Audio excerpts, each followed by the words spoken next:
Matahari di jalur lintas provinsi terasa membakar kulit. Muhni, dengan kaos oblong yang memudar warnanya dan handuk kecil melingkar di leher, menginjak pedal gas truk Isuzu Gahar miliknya. Suara mesin menderu beradu dengan muatan pasir yang bergoyang di belakang. Satu rit lagi, lalu aku bisa makan nasi Padang, gumam Muhni pada dirinya sendiri.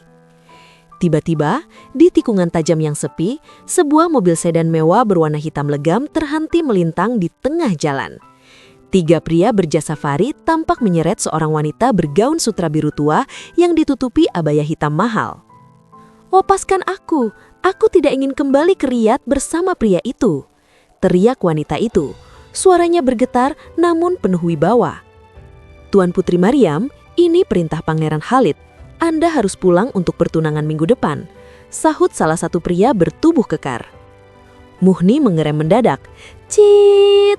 Ban truknya meninggalkan bekas hitam di aspal. Ia melompat turun dari kabin tinggi itu dengan linggis di tangan kanan. "Heh, ada apa ini? Di sini bukan tempat buat culik-menculik," bentak Muhni. Suaranya berat dan menggelegar. Salah satu pengawal menoleh remeh. "Pergi kau, supir kotor. Ini urusan internal kerajaan. Jangan cari mati." Maryam menatap Muhni.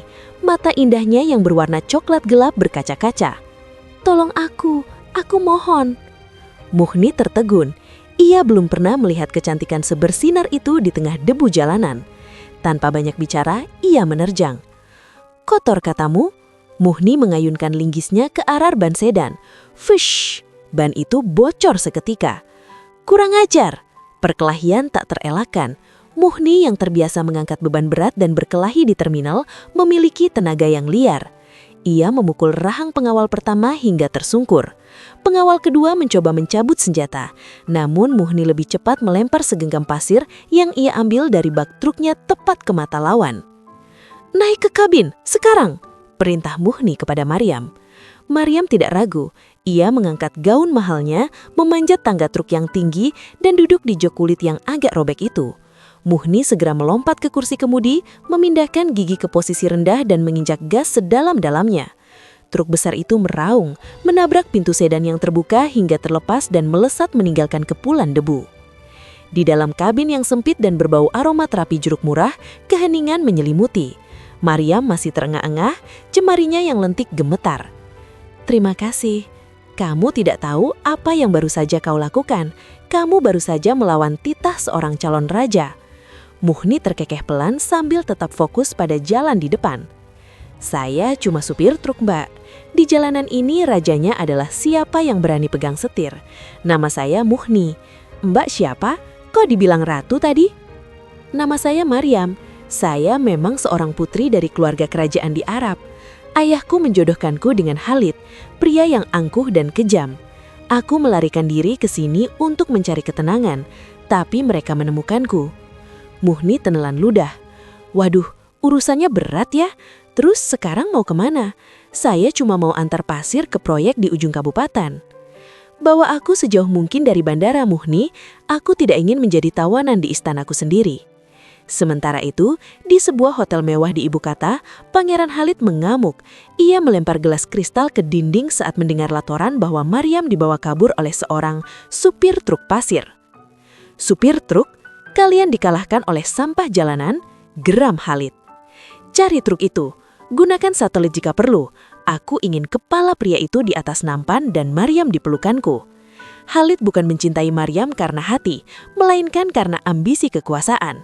Maryam adalah kunci untuk menyatukan 2 faksi besar di negaranya. Malam tiba, Muhni membawa Maryam ke sebuah rumah kecil di pinggir sungai, tempat ia biasa beristirahat jika kemalaman. Rumah itu hanya beralaskan semen dengan lampu bohlam kuning yang redup. "Maaf, tempatnya kumuh. Ratu pasti tidak betah," ujar Muhni sambil menyodorkan segelas teh hangat.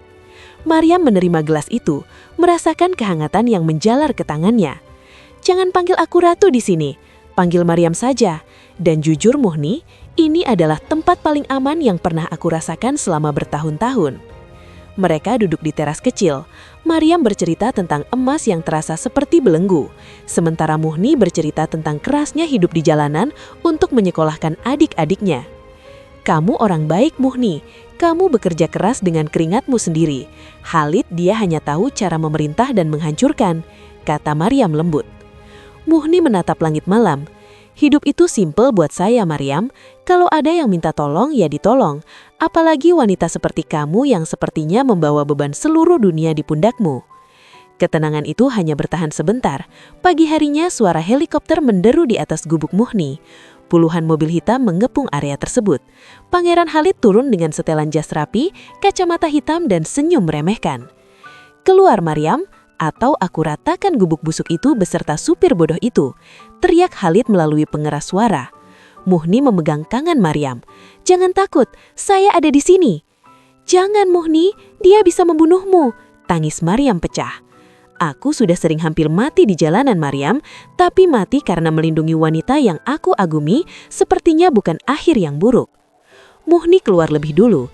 Ia berdiri tegak di depan truknya yang diparkir di halaman. Khalid berjalan mendekat, meludahi sepatu but Muhni yang kotor. Jadi ini pahlawannya? Bau solar dan debu, ejek Khalid.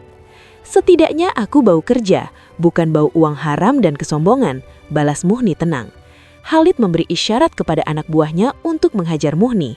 Namun Maryam berlari keluar dan berdiri di depan Muhni, merentangkan kedua tangannya. Cukup, Khalid, jika kau menyentuhnya, aku bersumpah akan mengakhiri hidupku sekarang juga di depanmu. Kamu akan pulang dengan mayat, dan kamu tidak akan pernah mendapatkan tahta itu. Teriak Maryam dengan keberanian yang luar biasa. Khalid tertegun. Ia belum pernah melihat kecantikan sebersinar itu di tengah debu jalanan. Ia melihat binar di mata Maryam yang belum pernah ia lihat sebelumnya. Binar itu bukan untuknya, melainkan untuk pria di belakangnya. Kamu lebih memilih supir ini daripada aku, pangeranmu? Tanya Khalid tak percaya. Dia lebih kesatria daripada 1000 pangeran seperti kamu, Khalid. Pergilah, katakan pada ayahanda, aku melepaskan gelarku. Aku bukan lagi ratu, aku hanya Maryam. Khalid yang merasa kalah secara mental dan melihat kerumunan warga desa mulai berdatangan dengan membawa alat tani karena merasa terganggu dengan kebisingan helikopter, akhirnya memilih mundur untuk menghindari skandal internasional yang lebih besar. Ia pergi dengan dendam yang tersisa, namun tahu ia telah kalah dalam memenangkan hati Maryam. 1 tahun kemudian, tidak ada pesta di hotel berbintang 5, tidak ada mahkota emas, yang ada hanyalah sebuah tenda sederhana di desa kelahiran Muhni. Muhni nampak gagah dengan jas sederhana, sementara Maryam terlihat jauh lebih cantik dengan kebaya putih minimalis, tanpa beban di wajahnya. Sah? Tanya penghulu. Sah, jawab para saksi serempak. Di luar truk pasir milik Muhni sudah dihiasi dengan pita-pita warna-warni dan tulisan di kaca belakang. Mantan Ratu Arab sekarang Nyonya Muhni. Siap untuk perjalanan selanjutnya, istriku? Tanya Muhni sambil membukakan pintu truk untuk Maryam. Maryam tersenyum manis, mencium tangan suaminya yang masih terasa kasar namun penuh kasih sayang. Kemanapun kau menyetir, Muhni, asalkan aku duduk di sampingmu.